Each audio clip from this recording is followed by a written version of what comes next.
That home loan rate you saw on a billboard, the one that's 0.1% lower, it might look like a win, but it could actually cost you thousands more in the long run. Today, I want to talk about why the cheapest sounding loan can actually be one of the most expensive mistakes that you make. But before we get started, if you need help reviewing your home loan, just hit the link in the description and book a one-on-one call with me. We all love a low number, but the lowest interest rate doesn't always mean the best loan for you. Today, we're going to break down what actually makes the loan expensive itself, the features that can save you more than the rate ever will, the tax traps nobody tells you about, and how to choose a loan based on strategy, not just price. By the end, you will know exactly how to build a loan that suits your lifestyle and not just the search filter. So what actually makes a loan expensive? Let's start with the trap. Not all costs show up in the interest rate.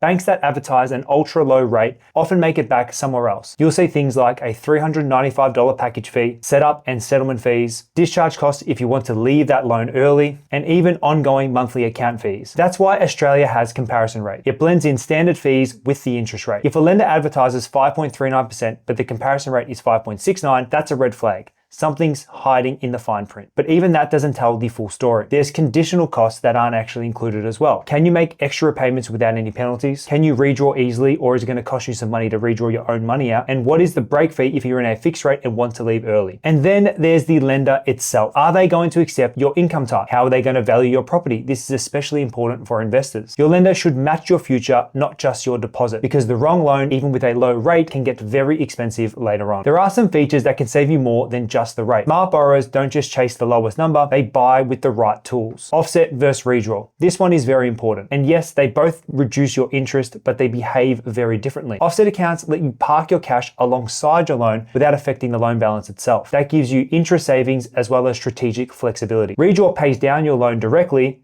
It sounds great, but it's actually a little bit harder to access. Some lenders will cap how often you can redraw, delay processing, or limit how much you can actually take out. And if you're planning to invest later, that structure could cost you. See, when you add money into your redraw account and take it back out again, from a tax perspective, this becomes borrowed funds. Borrowed funds then need a purpose. And if you change the purpose of that loan and use it for personal reasons, you can no longer use that for any investment purposes into the future. So if you plan on renting your property out into the future, this can cause big problems for yourself and your accountant. Next is multiple offsets.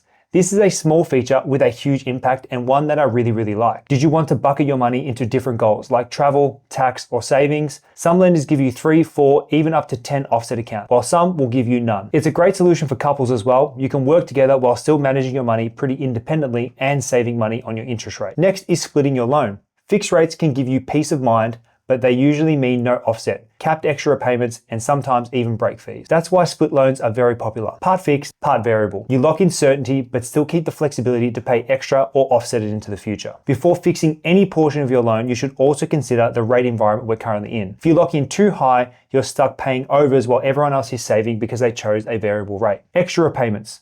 Variable loans will often let you throw in as much extra as you want. If it's fixed, it's often caps, maybe around $10,000 a year. If you're disciplined with your money and want to crush down your debt early, flexibility matters more than a few basis points. Next, I want to talk about valuation and leverage for investors. If you're planning to build a property portfolio, this section is absolutely critical. Property investors use equity, not cash, to fund the next deal, and valuations vary massively between banks. I've seen banks value the exact same property $200,000 apart. That can be the difference between buying your next property or being stuck for another 12 months. So even if the lender is 0.1% cheaper, another lender might give you enough usable equity to fund the next deal. A high valuation equals more leverage, which then equals more opportunity. So in this instance, it's not just the rate, it's what the loan and the lender is going to unlock for you. Now, let's talk a little bit of tax, because here's where a redraw can quietly cost you. If you've been paying extra money into your redraw and then pull that money out later, the ATO sees that as borrowed money, just as we discussed before. And what you use that for now determines your tax deductibility on that part of the loan. So if you redraw to buy your next principal place of residence, congratulations, you've just turned potential investment debt into personal debt. No deduction, more tax, and less flexibility. Offset accounts can completely avoid this. The money stays yours, it never changes the purpose of the loan, there is clean separation and often very clean tax outcomes. Same goes for debt recycling, property upgrades, or even switching your principal place of residence to an investment property. If you ever want to work with an accountant or a financial advisor, you better believe they'll be asking you how your loans are structured and you need to know what you're doing. Now, we have all heard it before. My mate got 5.89%. I saw 5.79% online. But was it a 1-year fixed rate? Did it include an offset account? Was that loan only available with a 40% deposit? Was it still even on the market when you wanted to look for your home loan? Comparison is the thief of joy, and in finance, it's the thief of clarity. Your strategy is not your neighbor's strategy, and your loan needs to be built around your income, your goals, and your timeline. And please do yourself a favor. Do not DIY your home loan. A good mortgage broker is not going to cost you anything, but they'll save you serious time and serious money by building the right structure for you. So here is how the savviest borrowers I work with choose their loan. First, they're going to model a 3 to 5 year cost. Don't worry about the sticker price.